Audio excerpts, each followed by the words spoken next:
안녕하십니까. 오늘은 2부 5번째 강의로서 종합해서 17강입니다. 이 17강에서는 근세시대의 교회 사상에 대해서 말씀을 드려야겠습니다. 그러면 이제 근세시대라고 이렇게 분류를 할 때 제가 분류한 것은 청교도 개혁 이후에 현대에 이르기 전까지의 중간 상태를 이야기하려고 합니다. 그러면 그 동안에 일어났던 그 대개 우리가 분류해서 볼 수 있는 것들이 어떤 것들이 있었는가 하게 되면은 하나의 계몽주의, 그 다음에 이성종교, 그 다음에 낭만주의, 그 다음에 현대주의 운동, 이렇게 4가지로 분류를 해서 볼 수가 있습니다. 그런데 이거는 매우 복잡합니다. 소위 그 계몽주의라든가 이성주의, 여기까지는 이제 조금 어느 정도 우리가 짚고 넘어가기 쉽습니다만은 그 이후에 낭만주의, 참 오늘날도 어떤 의미에서 보았을 때는 교회까지도 이 낭만주의 운동이 많은 지배를 하고 있고 영향을 미치고 있는데, 이런 문제. 그 다음에 이제 특별히 가장 어려운 것은 모더니즘이라고 하는 그 현대주의입니다. 근데 현대주의는 참으로 복잡하고 묘해서 우리가 쉽게 풀어가기가 어렵습니다. 그리고 이제 제가 신학교에서도 연구원에서 강의를 하고 있습니다만은 가능하다 그러면 현대주의 신학 사상에 대해서는 우리가 좀 심도 있게 연구를 하고 분석해 나가지 않으면 안 됩니다. 그렇지만 이 모든 것들이 현대에 발생한 것이 아니라 과거의 대개 전통의 맥을 가지고 이어왔다는 것을 우리가 알면 됩니다. 그렇기 때문에 과거에 이제 어떠한 맥을 가지고 내려오게 되었는가, 이거는 지금까지 제가 여러분에게 말씀드렸던 대로 기독교 교리 사상의 그 발전 과정을 통해서 보게 되면은, 아하, 지금 이렇게 주장하고 있지만은 언제부터서 이랬던 것들이 원인이 제공되어서 그 맥을 이어가지고 이러한 사상으로 발전하게 되었구나 하는 것을 우리가 알 수가 있게 되겠습니다. 그럼 먼저 이제 4가지 중에서 첫째, 계몽주의 시대의 교회 사상에 대해서 우리가 한번 생각해 보려고 합니다.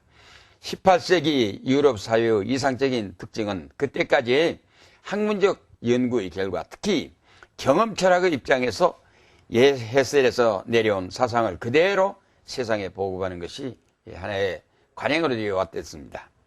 그래서 경건학파와 관련해 가지고 연구된 철학적 또는 과학적, 도덕적 또는 종교적 세계관과 인생관을 보급시키려는 경향이 영국과 독일과 프랑스를 비롯해서 유럽 사회 전체적인 풍조가 되어버렸던 것입니다.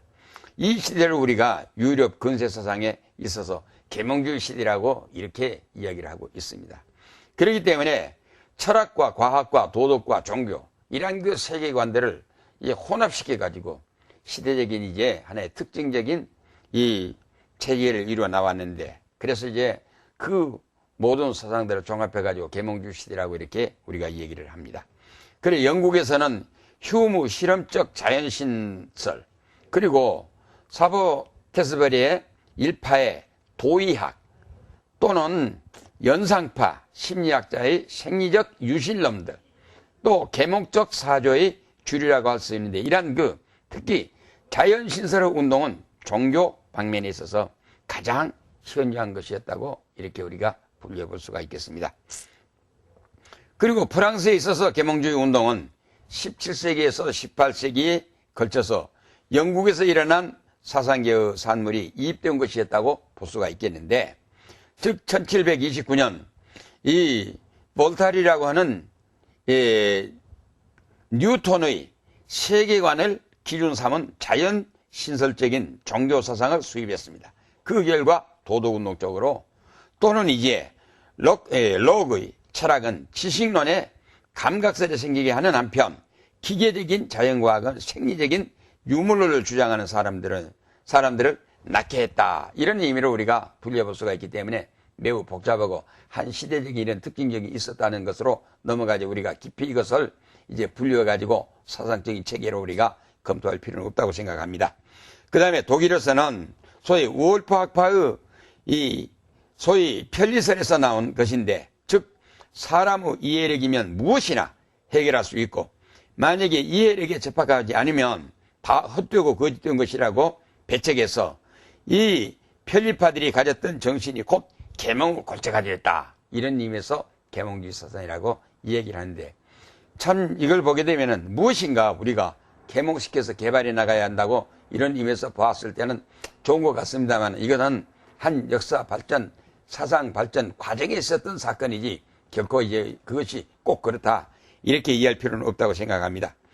그래서 계몽주의 시대의 영향이 오늘까지 미치고 있는데, 즉 인간의 불완전한 이성만으로는 완전한 신지에 대한 이해나 신지식에 도달할 수 없다는 것을 인정하지 않으면 어떠한 경우에도 하나님의 신비에 대해서 이해할 수 없다는 것을 우리가 알아야 한다는 이런 결론으로 이해하고 싶습니다.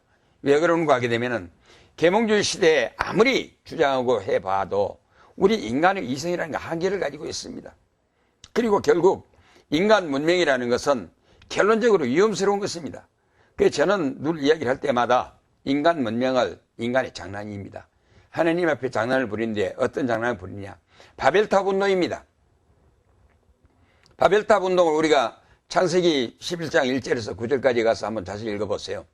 노아 홍수 일으켰던 것은 하나님의 무슨 홍수 심판이었지 않습니까?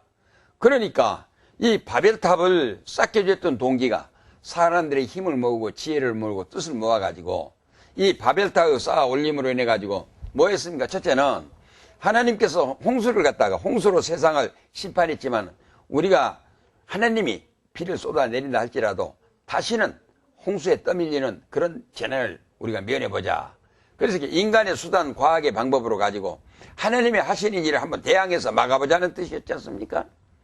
그 다음에 두 번째는 무엇입니까? 우리의 이름을 전 세계에 한번 날려보자 했지 않습니까? 바로 이것입니다. 공명심이죠. 우리가 하나님을 배버리고 하나님을 대항해서 우리 인간의 방법으로 하나님과 같이 한번 되어보려고 했던 인간의 자만, 교만, 하나님에 대한 반항적인 이러한 태도, 하나님께서는 순식간에 언어를 흩어져 버림으로 인해 가지고 바벨탑 공사를 중지시켜버렸지 않습니까? 바로 오늘날 현대 문명이 가져다주는 장난이 바로 이것입니다. 우리가 현실적으로 볼 때 과학 문명이 가져다준 것이 편리하고 좋습니다. 그렇지만 또 하나의 더 무서운 이 종말을 향해서 가고 있다는 것을 우리가 알고 들어가야 합니다. 제가 이제 부산을 향해 가면서 버스를 타고 갔습니다. 버스를 타고 고속도로 달려가고 있는데 한참 이 차가 앞서거니 뒤서거니 지금은 고속도로가 있어가지고 잘 갑니다만 예전에 국도로 다녔지 않습니까? 심지어는 먼지를 뿌리고 다녔지 않습니까? 그래서 버스하고 추락하고 서로가 앞서거니 뒤서 경쟁을 해요. 근데 한사고 짐을 실은 추락이 얼마나 속도를 내가지고는 버스를 추월해가지고 막 달려가더라고요.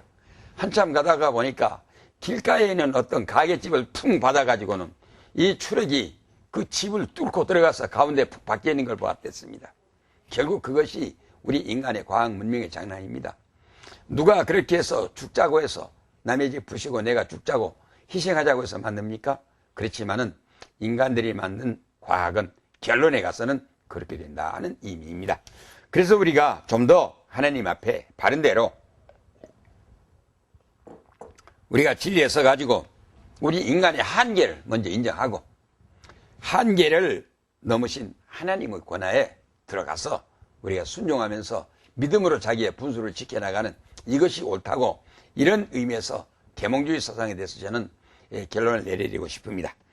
그 다음에 이성 종교와 기독교에 대한 문제입니다. 우리는 이성 종교를 우리가 그의 성격으로 보았을 때 우리의 사람이 이성적 판단과 추구에 의해서 하나님을 찾아가는 종교, 즉 자연 종교라고 이렇게 얘기할 수 있다는 것을 누누이 제가 여러분에게 말씀을 드렸습니다. 그리고 이 계시 종교라는 것은 하나님이 인간을 향해서 오는 소위 종교라고 이렇게 우리가 말할 수 있습니다. 그렇다 그러면은 우리 이성이라고 하는 것은 하나님의 요구와 하나님의 본질적 목적에 도달할 수 있느냐? 없습니다. 아무리 우리가 이성적 지각에 뛰어나고 우리의 판단이 옳다고 한다 할지라도 그것이 하나님의 요구에 도달하지 못할 때는 완전히 도달할 수 없다는 것을 말하고 있습니다. 그렇기 때문에 우리가 태어날 때부터 우리는 그 하나님에 대한 신개념을 가지고 태어납니다. 우리 이성의 한계에 대해서는 우리가 알고 있습니다. 그렇기 때문에 우리는 죽겠네 하는 소리가 나옵니다. 또 할 수 없다 하는 소리가 나옵니다. 힘들다 하는 소리가 나옵니다. 그런 거로 우리에게는 하나님을 향한 믿음이 필요합니다. 하나님만이 인간의 불가능을 이제 가능케 하시는 권능을 가지셨습니다. 특별히 제가 늘 강조하고 있는 것은 우리 기독교 종교는 하나님에 의해서 되어진 계시 종교라는 것. 다시 말씀드리면 천리의 종교, 아담아 네가 어디 있느냐고 찾아오신 종교라는 말입니다. 더 적극적인 의미에서 말하면 내가 교회에 나가서 예수를 믿고 내가 하나님을 찾아간 것이 아니라 하나님이 나에게 찾아오셨다 그 말입니다. 우리가 예수 그리스도요, 하나님이 우리 사람에게 찾아오신 첫째는 아담아 네가 어디 있느냐, 에덴 동산에 숨어있는 아담에게 찾아오신 하나님, 그걸 가리켜서 하나님이 인간에게 찾아오심이라고 이렇게 얘기합니다. 그 다음에 두 번째 하나님이 사람에게 찾아오신 것은 뭡니까? 예수님이 동정녀 마리아를 통해 가지고 이 화육신, 성육신 하셔서 우리 사람 가운데 오셨다 하는 것입니다. 여기에 대해서 성경은 그렇게 말씀하고 있습니다. 마태복음 1장 23절에 보라 처녀가 잉태의 아들을 낳으리니 그 이름을 임마누엘이라 하리라. 이를 번역한 즉 하나님이 우리와 함께 계시다 함이라 이 말입니다. 즉 예수 그리스도가 제2위 하나님이 이 세상에 오심인데 제2위 하나님이 사람의 몸을 입으시고 오신 그거는 하나님의 내바입니다.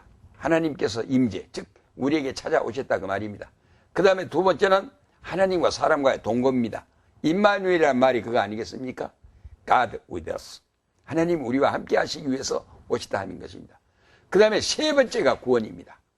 그러니까 예수님의 성육신은 첫째는 하나님의 임재요, 두 번째는 하나님과의 동거요, 세 번째는 구원이라는 말이겠습니다. 그렇기 때문에 우리가 이성적으로 판단하지 못할, 이성으로는 미치지 못할 이것을 하나님의 계시적인 방법을 가지고 우리에게 이렇게 해 주셨다. 그렇기 때문에 우리가 이성과 종교, 종교와 이성, 이것은 우리가 계시적인 의미에서, 이성적 의미에서 양면을 두고 우리가 이성적인 것을 양보하고 하나님의 주권에 들어가야 한다는 이런 의미로 제가 말씀을 드립니다. 그 다음에 낭만주의와 기독교에 대한 문제입니다.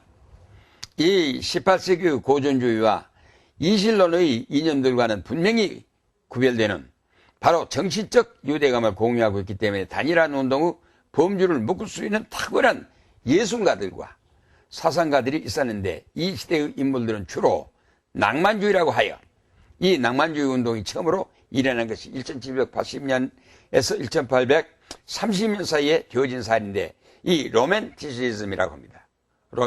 로맨틱하다 하지 않습니까? 로맨틱시즘, 이걸 낭만주의라고 합니다. 그런데 이 낭만주의라고 하는 이것이 우리가 주로 낭만주의에서 예술적 의미에서 우리가 판단하고 들어가야 합니다. 그러면 지금 현대야말로 참 낭만주의 이 전성시기라고 보아야 합니다. 왜 그런가 하게 되면 우리 청소년 어린 학생들에게 네가 장래에 커서 못하고 싶으냐, 연예인 되고 싶다 그 말이 첫째 아니겠습니까?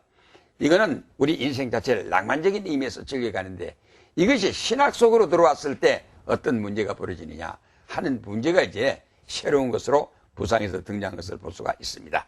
이것이 1780년에서 1830년 사이에 아주 유별나게 독특하게 일어나게 되었는데 영국의 귀족 출신의 바이런 또는 시인, 이 바이런 시인 또는 이제 월스월드라고는 독일의 음악가, 또 이제 베토벤, 또 폴란드 이 쇼핀, 프랑스의 이 발락, 그리고 독일의 괴테, 현대 신학의 아버지라고 하는 슐라이의 마크, 이 사람은 철두철미한 감정적 자유주의 이론자이지요. 등 이들은 모두가 다 이 세상에 사는 동안 그들을 탁월한 재능을 발휘하면서 그들 나름대로 인생을 즐기고 낭만적인 삶을 살아온 사람입니다. 오늘날 우리가 낭만주의자는 아니다 할지라도 예수 믿는 사람도 우리 인간적인 낭만을 즐기면서 하려고 하는 거 있지 않습니까? 그러나 우리가 한번 검토해 보아야 합니다. 물론 우리가 낭만적이라는 말과 행복이라는 말은 차이가 다릅니다. 우리가 알아야 할 것이 우리가 하나님의 영광이 드러나는 자리에서 하나님의 축복과 하나님의 영광이 나를 지배할 때 나는 이제 행복합니다. 제가 옛날에도 말씀드렸습니다만 저는 신학교에서 강의를 할 때마다 우리 학생들에게 때때로 그런 말을 합니다. 우리 신학생들이 이 신학을 하기 위해서 입문하는 신학인의 자세가 첫째 무엇이냐 하면은 첫째는 마음의 기쁨이라고 말입니다. 그러니까 이제 바깥에 시달려 있다가 신학교에 와가지고 공부를 하기 위해서 가만히 자리 잡아가지고 하나님 앞에 머리를 숙여 기도합니다. 기도를 할 때는 내 마음이 첫째는 기쁨이 지배하는 마음이 되어야 하지 않겠습니까? 기쁨이 지배하기 위해서는 내 마음을 억누르고 있는 모든 것을 벗어나 버려야 합니다. 엄마, 아빠, 형님, 누나, 동생, 또 어디 직장에서 또 뭐 세상의 근심, 걱정 모든 것들을 내 마음속에 딱 기도할 때 싹 집어내버려. 그렇게 되면은 하나님의 영광이 내 마음에 가득 채워드리게 됩니다. 그렇게 되면은 내 마음이 자연히 감사와 기쁨이 넘치는 기쁨의 사람으로 바꿔질 수가 있습니다. 저는 이 사상을 어디서 배우는가 하게 되면 역대하 5장에 가게 되면 솔로몬이 성전을 건축해 가지고 이제 헌당식을 드린 일이 있지 않습니까? 거기 가면 이제 역대하 5장에 가서 보게 되면 128명의 악사들을 동원시켜 가지고 하나님 앞에 제사를 드리기 전에 이 성전에 모여 가지고 이 봉헌식입니다. 이것이 BC 990년 되어졌던 사건 아니겠습니까? 그런데 이 솔로몬이 임석을 하고 그 자리에 이제 미리 제사를 드리기 전에 악사를 동원시켜 가지고 한참 하나님을 찬양하는 찬미의 노래를 부르고 있습니다. 그런데 그 성경 말씀을 보게 되면은 하나님의 영광이 그 성전에 가득 구름처럼 안개처럼 가득 차여가지고 모든 사람들의 가슴이 막 부풀어 뜨거워 올랐습니다. 얼마나 많이 있는 제사를 드리기조차 어려울 만큼 하나님의 영광이 지배하고 있는 자리가 되었습니다. 그래서 그럴 때에 솔로몬 왕이 이 노래 마치고 하나님 앞에 제물을 제단 위에 얹어놓고 하나님 앞에 기도하기를 시작했습니다. 우리가 역대하 6장에 가서 보게 되면 이 솔로몬 왕의 구구절절한 기도의 사정이 내려 있는데 저는 그 솔로몬의 기도 가운데 하나님 아버지 금년에 농사 잘 짓게 해주십시오. 그건 누구든지 할 수 있는 일입니다. 우리 전쟁 재난이 없게 해주십시오. 그것도 할 수 있는 일입니다. 우리 병이 안 나게 해주십시오. 그거 잘할 수 있는 일입니다. 우리 나라가 잘 되게 해주십시오. 다 어려웁니다. 그런데 솔로몬의 기도 가운데 뭐라 했으면 우리가 보리밭에 보리씨를 뿌려놨는데 뜸부기가 나가죠. 뜸부기가 뭡니까? 보리목이 병에 오염이 되어 새까맣게 되어버린 거 아니겠습니까? 병에 그 농사를 지어가지고 밭에 뜸부기가 생기면 내가 그 뜸부기 그것 때문에 내가 하나님 앞에 기도를 하겠습니다. 그래 하나님께서는 내 기도를 들어주시고 그 뜸부기도 좀 없게 너무 참 어린애기와 같은 것이었지 않습니까? 그러나 하나님께서는 이 역대하 7장 1절을 보게 되면 그렇게 기록이 되어 있습니다. 솔로몬이 기도를 마침에 하늘에서 불이 내려와가지고 솔로몬이 제단 위에 바쳐놓았던 제물의 불이 월월부터 올리라 그랬어. 그래가지고 우리가 레위기서를 보게 되면은 하나님의 제단의 불을 영원히 끄지 말라고 하셨습니다. 이걸 우리가 영적 의미에서 보았을 때는 하나님의 성령을 뜻하는 말씀이요. 동시에 제사적, 역사적 사건의 의미로 봤을 때는 솔로몬이 이와 같이 성전 봉헌을 하려고 할 때에 하나님의 영광이 먼저 지배했고 그 가운데 기도를 했더니 하늘에서 불이 내려와서 제물을 사러 받았더라. 그 말을 저는 간접적으로 응용해가지고 신학을 공부하는 모든 분들이 첫째 내 마음이 하나님의 영광이 지배할 수 있도록 모든 걸 싹 다 비워버려. 그래서 내 마음이 기뻐져야 합니다. 그 말이요. 그 다음에 두 번째는 이해입니다. 이해라고 하는 것은 신학이라고 하는 것을 우리가 학문적으로 다가가서 다 풀어간다고 생각하십니까? 안 됩니다. 아무리 제가 평생 신학을 연구해도 늘 더 모르는 것이 앞을 가려버립니다. 그러나 시간 우리가 학문적 논리가 아니라 바로 내 지성적 지각에서 이해는 할 수 있지 않습니까? 시간 바로 이해를 하면 됩니다. 그 다음에는 자기와의 싸움입니다. 이해됐던 그것을 자기 방식대로 정리를 해 나가는 것이죠. 이렇게 해서 신학을 공부를 하게 되는 것입니다. 그러므로 우리가 이 낭만주의적인 의미에서 기독교 신앙을 해석하고 그대로 내가 그걸 긍정해서 수용하고 들어간다는 것은 무엇인가 결격 사유를 가졌기 때문에 우리가 항상 주 안에서 하나님의 영광 중심으로 그러게 되면 낭만주의적 입장에서 우리가 취하는 행복감보다도 더 밝고 크고 옳은 우리가 행복을 느낄 수 있으리라 그렇게 생각이 되어집니다. 특별히 여러분들이 찬송을 부를 때 초막이나 궁궐이나 내 주 예수 모신 곳이 그 어디나 하늘이라 그래서 우리가 할렐루야하고 찬송 부르지 않습니까? 정말로 하나님이 내 마음에 계시고 우리 집에 계시고 내가 있는 처소에 하나님이 함께 계신다고는 확신을 가졌을 때 주 안에서 누리는 행복감 이것이 아마 인본주의적인 낭만주의자들의 선택하는 그 행복론하고는 전혀 다른 근본적인 문제가 되려고 생각해서 낭만주의에 대해서 이렇게 얘기를 해봅니다. 그 다음에는 19세기 교회 사상에 대해서 한번 말씀을 드려보아야겠습니다. 사실상 19세기 기독교 교회 사상은 이 과학 문명의 발달과 함께 세속적 자유주의 신학자들의 준동으로 신학적 갈등이라고 할 만큼 혼란한 사상으로 얽혀져 있었다고 우리가 이렇게 얘기할 수 있습니다. 그리고 특별히 그때는 독일 신학의 지배의 역사시대였다. 이렇게 제가 얘기를 해볼 수가 있겠습니다. 그리고 특별히 그 중에 소위 타협적인 종교관과 다원론적 경향을 가진 소위 감정주의 신학 인물로 우리가 말하고 있는 현대판 오리겐이라고 말하는 슐라이어마커에 대해서 아마 기회가 안 난 대로 제가 이 슐라이어마커 사상에 대해서는 여러분들에게 다시 한번 기회를 드려서 말씀을 드려야겠습니다. 왜 그러고 하면은 근대 신학의 대부 아버지라고 했던 슐라이어마커의 이 우리가 사상을 들어가 보게 되면 그야말로 유실론적 무실론자라고 하는 걸 우리가 볼 수가 있습니다. 이야말로 정말로 도덕주의고 인본주의적이고 정말로 감정과 기본에 의해서 하나님에 대한 신학적 신비의 모든 논리를 해석했던 분으로서 이러한 사상은 가장 위험스러운 현대판의 위기를 가져오는 신학적 사상이었다고 봤을 때 앞으로 슐라이어마커 신학에 대해서는 한 번 더 분석할 수 있는 기회를 갖기로 하겠습니다. 그 다음에 나온 인물이 우리가 이제 그 이외에도 많은 분들이 있는데 헤겔, 바로 이 헤겔 같은 분은 우주의 전 생명은 절대자의 자각에 대한 과정이다라고 이렇게 해서 얘기했습니다. 그래 철학이나 종교도 다 절대자의 자각에서 일어나온 것이라고. 특별히 우리가 헤겔 철학에 가가지고 있는 건 정반합의 역사 철학의 논리 아니겠습니까? 그래서 이분을 신학적으로 얘기하면 과정신학. 하나님은 실제자로서 고정되어 있는 하나의 존재자가 아니라 실제자가 아니라 하나의 과정. 즉 정반합. 정이 있으면 반이 생기고 반이 나오면 그 다음에 합이 생겨요. 이렇게 이것이 반복적으로 회복되어 나간다고는 그런 논리로 해서 하나님 자체를 신론 자체를 과정신학의 방법으로 다루었던 분을 우리가 이해할 수 있습니다. 그래 이러한 분들이 이 20세기 교회 사상을 이루는데 기여를 했다고 하는 것을 우리가 알아야겠다 하는 말씀입니다.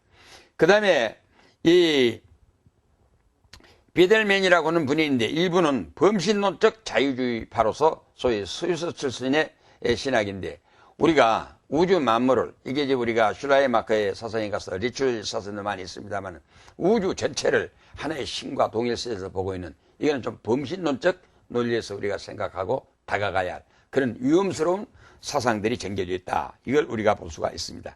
그래서 적어도 19세기 신학계는 되게 아주 복잡하고 혼란스러운데 대개 이런 것들이 독일 신학이 지배했다고는 이걸 우리가 특징지에서 이야기할 수가 있겠습니다. 그 다음에 스트라우스 같은 분은 기독교는 수정된 유대교일 뿐이고 그리스도의 부활은 속임수고 우주는 아무런 목적도 없는 맹목적적인 기계적인 조작으로 이렇게 혹평을 했던 사람이 바로 스트라우스라고 하는 사람이 있는데 1808년에서 1874년까지 살았던 사람입니다. 그래서 소위 우리 기독교 자체를 유대교에 수정된 종교라. 그리고 그리스도의 부활을 뭐라고 단순히 안 믿는다. 부정할 정도가 아니라 속임수라고 이렇게 혹평을 했습니다. 그래서 이런 사람들은 정말로 참 안타깝습니다. 그래서 그런 분들은 우주는 아무런 목적도 없는 맹목적적인 기적인 조작이라. 그렇게 되면 우주론적 논쟁이나 목적론적 논쟁이나 우주의 자연 질서 계절이 간다는 이 유법적인 질서와 이제 이 궤도를 통해 가지고 회전해가는 우주의 자연 질서 자체를 아주 맹목적이고 아무 뜻이 없는 기계적인 조작에 의해서 되어졌던 것이라고 이렇게 판단해 간다면 매우 위험스럽고 잘못된 것입니다. 우리는 철두철미하게 하나님의 뜻을 이루기 위해서 하나님께서 천지 만물을 창조하시고 이것들에게 섭리의 방법으로 가지고 다스려 나갔습니다. 이 섭리에 가서 일반적인 섭리는 이 자연 법칙에 회전하는 질서와 법칙이라고 하는 건 전부 하나님의 섭리의 논리에서 우리가 해석해야 합니다. 또 역사의 문제, 사람의 문제. 그러나 하나님의 특별 섭리의 방법은 이적이 있습니다. 그 다음에 역사적인 변화가 있습니다. 천지개벽의 역사를 일으킬 수가 있고 우리 인간들이 생각하지 못한 천재재변이라고는 생각하지 못했던 것들이 하나님의 특별적 섭리 방법에 의해서 얼마든지 나타날 수 있다는 걸 우리는 인정하고 들어가줘야 합니다. 그렇기 때문에 이러한 이 신학관이나 사상관에 대해서는 우리가 받아들일 수가 없는 일이라는 것을 우리가 알아야겠습니다.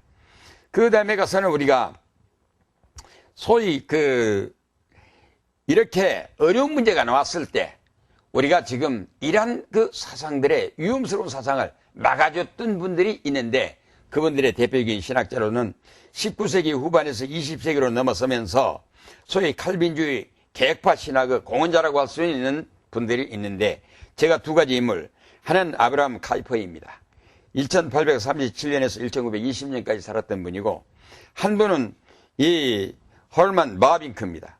이번엔 1854년에서 1891년까지 살았던 분들인데, 이런 분들은 칼빈주의적 정통, 이 신본주의 신학 사상의 체계를 바로 세워가지고 우리에게 전해주기 위해서 우리에게 이와 같이 바른 신학의 사상을 전해줬다. 이런 걸 우리가 알 수가 있습니다. 이렇게 해서 보수 정통주의를 지켜져 나가는데, 제가 이 자리에서 여러분과 좀 재미있는 대화를 좀 해야겠습니다. 저는 여러분들을 지금 얼굴은 안 뵙지만 어떻게 생각하느냐, 하나님이 감추어 두었다가 지금 이제 만나게 해준 보배들이라고 이렇게 믿습니다. 왜 그런가 하면 엘리야가 하나님 앞에 죽기를, 이세벨의 그 황후에게 쫓겨가지고 죽게 되었을 때, 죽게 되었을 때 어떻게 했습니까? 아라산에 경쟁이 있은 다음에 비까지 오게 한 다음에, 그 다음에는 이세벨이 자기를 죽이려고 하니까, 왜? 그때 바알신과 아시라 목상 신당 죽인 사람들 800명을 죽여버렸지 않습니까? 그러니까 이세벨이 이를 갈면서 내가 그대로 이 엘리야를 죽이리라. 그래가지고 그가 40주야를 가서 기도했던 자리 호렙산까지 갔지 않습니까?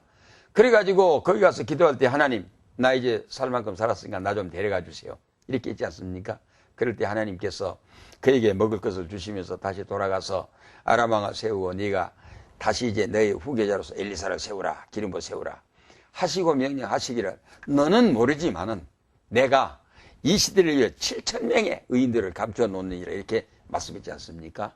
그러면 아무리 지금 시대가 변하고 이렇게 어려워져 간다 할지라도 우리 지금 이 사이트를 통해 가지고 공부를 하신 여러분들을 하나님께서 감춰뒀다가 우리 한국교회를 바로 세우고, 이제 우리 한국교회의 잘못을 바로 잡고 나아가서는 세계 선교의 사명을 다 하시라고 여러분들을 하나님께서 보배로운 백성으로 감춰주셨다가 이렇게 이 채널을 통해서 만나게 해주신 걸로 믿습니다.